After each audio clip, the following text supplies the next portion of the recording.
jumping right back into the action on the show, talking some Detroit Lions, a very historic season this past year for the Lions. Dan Campbell, their general manager Brad Holmes, and all the work that they've done. They were able to bring Detroit back to their glory days, and it's been a while since that's been the case because off of this historic season, they broke a 30-year NFC North drought. They last won the division in 1993, so they broke that streak, and they also broke a streak of not making the playoffs at all, with obviously making it this past year. So, like I mentioned, Dan Campbell, general manager Brad Holmes have done an exceptional job of adding a mix of veterans, drafting formidable young players to add to this, and have a great mix of players just on this team that add a lot and buy in really to what Dan Campbell's all about, buy into how he is as a person. I'm sure anyone that knows Dan Campbell, that has seen his interviews, know how intense he can get and how committed he really is to this team. They've done a great job of finding the players to fit that, and that's why they're so successful.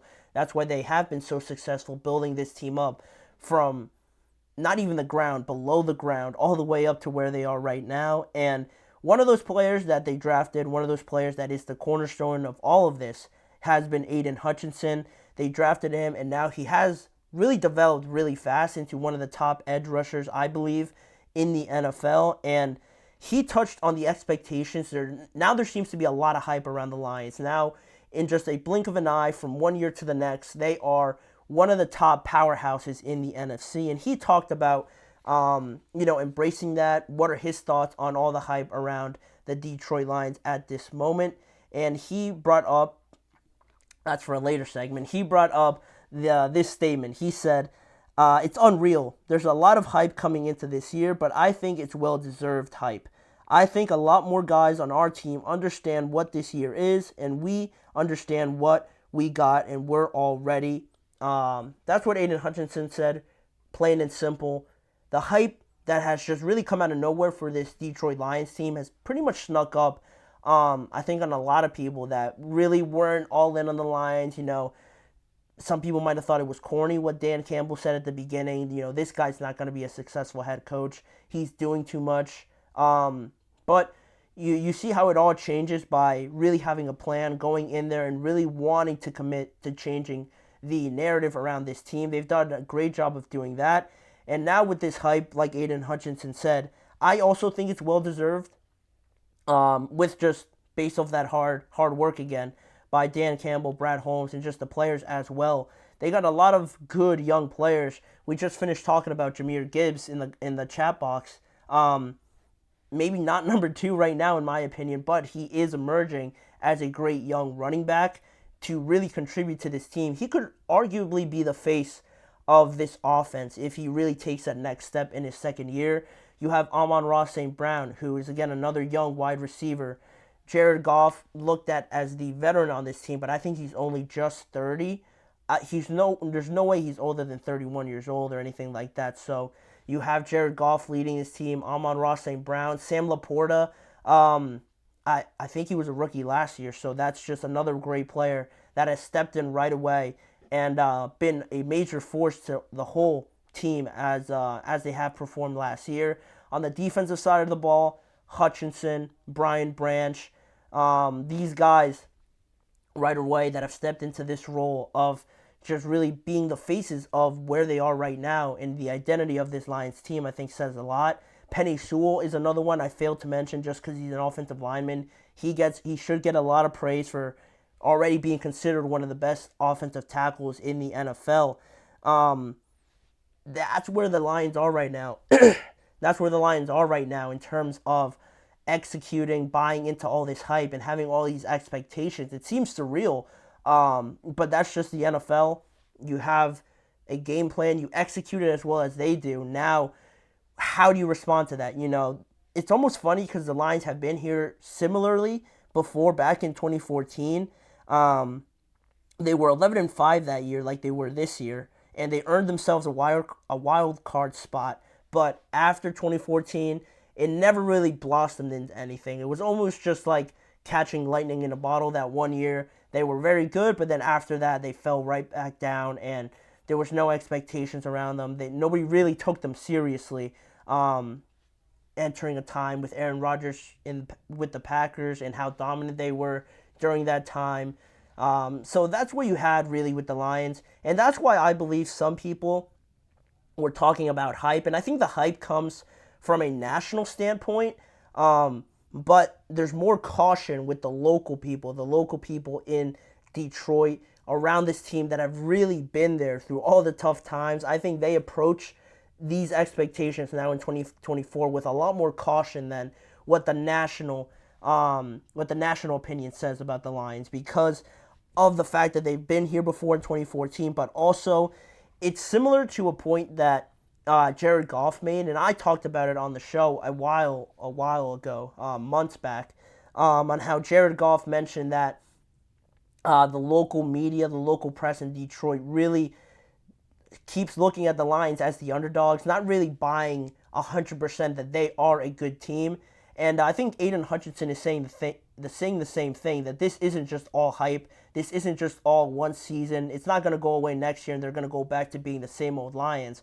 I think him, like Jared Goff said in that interview in that point in time, that they are a legitimate team and they shouldn't be looked at as the underdogs anymore. They could have that mentality, I'm sure some players do, but there's no way that they are heading into games against the Packers, against the Seahawks, against these other teams, the Rams, the Cowboys, as legitimate underdogs. I think they're probably a top 3 team in the NFC right now. You look at the 49ers, the Eagles, and then it's probably the Lions. I don't think I would take any other team ahead of them at this point in time, and I also don't think it's just a fluke. Also, with the idea that this sort of happened in 2014, I think they've done a better job of building this team up more through free agency. We saw them trade for a defensive back in Carlton Davis, arguably probably the best or second best corner on the Tampa Bay Bucks.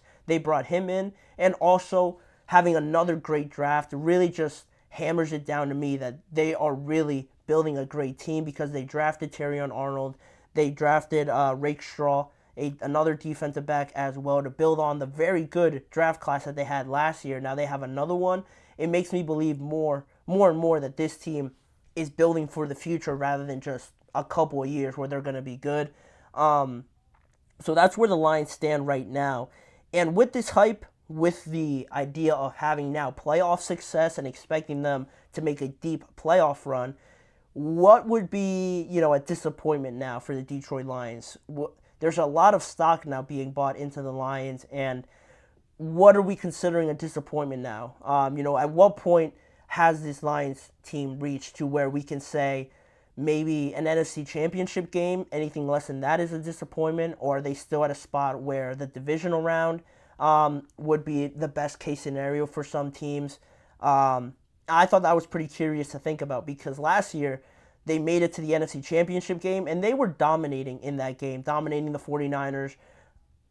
When you saw them go up, I think it was 3 scores at one point, maybe 4, and just how dominant they were in the running game, I thought, wow, they really just came into San Francisco and just stomped all over the 49ers. I had no inclination or anything. Nothing about that first half told me that the 49ers were going to have any chance of coming back, but as sure as heck they did, and they won the game. But I think the Lions showed me a lot in that game. They definitely showed me their inexperience for giving the game away like that. If you have that big of a lead in the NFC Championship game, there's no reason why you should be giving it up. But they showed me a lot, not being scared of the moment, really going out there and attacking the 49ers, not being afraid. With all the young players that I mentioned that they have on their team, they really took it to the 49ers, a experienced head coach and an experienced team of being in those games a lot, especially at home,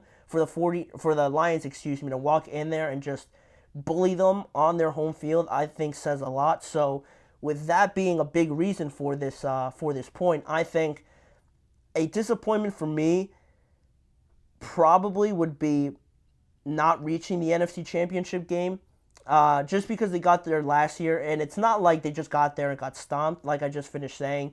They got there and really showed me that they could win a game like that. So to me, if they don't reach the NFC Championship game this year with how much better they got, more experience for those young guys that make up this team. I think that's what I would classify as a major disappointment. And it's crazy to say just because the Lions, haven't really been here too long, but I think they've done a great job of building this team. It really put it into perspective on how significant this jump could be when Dan Campbell said after the press conference, after the NFC Championship game, really just like being as clear as you could be, saying that this could be maybe the only time they ever come back here again for this group of guys. And I thought that spoke very loudly to just how real and how serious a game like this could be, and how much it does mean for a team like this to already reach that summit. If you really think about it, that could be the only time they ever reach that, with how good the Eagles are, the 49ers are, and some other teams coming up as well. But with all that being said, I think that'll only motivate the Lions. I really am buying into what they're doing. I didn't hate the Jared Goff extension either. I know some people had some questions about it, not really believing in Jared Goff too much, but I think with this team, he fits them perfectly. All the hype that is being, circled around them, I think is well-deserved as well. So if they don't get to the NFC Championship game with all that hype, I think that would be a disappointment, but I think they've given themselves a very good shot of doing that at the end of the day. And also, just a bit of information to show you guys how much this actually is significant for the Lions. Excuse me. If the Lions make the playoffs again for a consecutive time this year, it'll be the first time they've done that since 1994 and 1995. And to get even crazier, if we're talking, a lot further back in history, if they win the NFC North again, it'd be the first time they've done that since 1953 and 1954. So, again, the Lions have rarely been in these situations. Just forget about making the playoffs. Consecutive playoff appearances, they haven't done that in nearly 30 years. So, that's what it means right now for the Lions. I think I bought into that against all the stats and all the information against the Lions. I don't think this is the same old Lions. It's exciting to see having a new team just pop into the playoff picture. I'm really looking forward to those games. Hopefully there's a rematch in there with the 49ers or even a Packers game. But that's where I think the Lions stand right now. That's the level I think they are right now, where I can say the NFC Championship game, if they fail to reach that, I think that's a disappointment. But let me know what you guys think about that and where you guys have the Lions ranking in the NFC. But we're going to move on to some other segments on today's show. When we return from the break, we're going to talk about the Jaguars owner, Shad Khan, talking about his strategy on how he prefers to build this team over free agency. He had some pretty interesting things to say about that. And also Joe Burrow giving a suggestion on how to implement an 18-game regular season and how that affects the Pro Bowl, and adding another bye week as well in there. So we're going to touch on those two segments after this break. Don't go anywhere.